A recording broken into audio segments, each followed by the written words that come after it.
કવિતા પોતાના સાસરીમાં પોતાના સાસુ સસરા, પતિ અને બાળકો સાથે રહેતી હતી.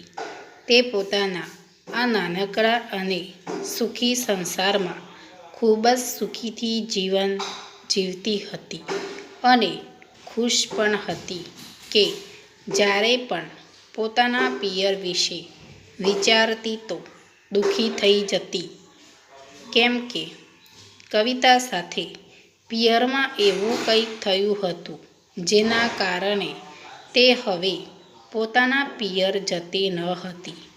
કવિતાના પિયરમાં તેના મમ્મી પપ્પા અને 3 ભાઈ અને 2 ભાભીઓ અને તેમના બાળકો હતા, જે તેના બંને ભાઈઓ કરતાં નાની હતી અને એક ભાઈ કવિતાથી નાનો હતો.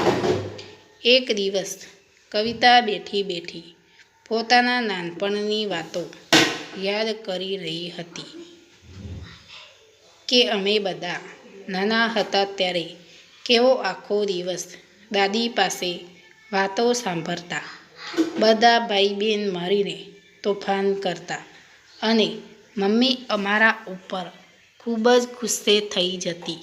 અમે બહુ વિડીયો બનાવતા અને પપ્પા હંમેશા સાથે રહેતા અથવા તો તે નાનકડી કંપનીમાં સાધારણ નોકરી કરીને પોતાનું ઘર કઈ રીતે ચલાવવું તેના વિશે વિચારતા રહેતા. મમ્મી પપ્પાને બંને ખબર નહીં કઈ રીતે ચૂપ રહીને પણ એકબીજાની વાતોને સમજી લેતા હતા.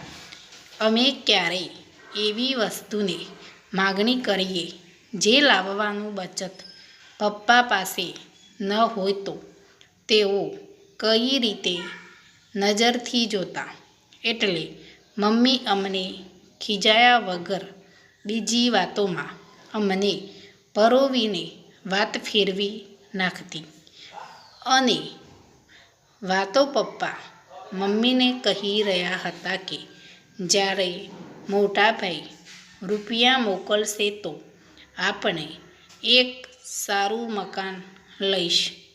હવે તારી ઉંમર થઈ ગઈ છે અને કમરમાં પણ દુખાવો થતો પણ તારે નીચે બેસીને બધું કામ કરવું પડે. મમ્મીએ કહ્યું, ના, મારી વાત મૂકો.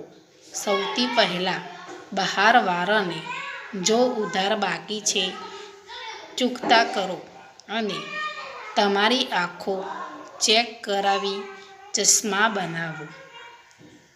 મને ખબર છે કે તમારી નજર ખૂબ જ કમજોર થઈ ગઈ છે.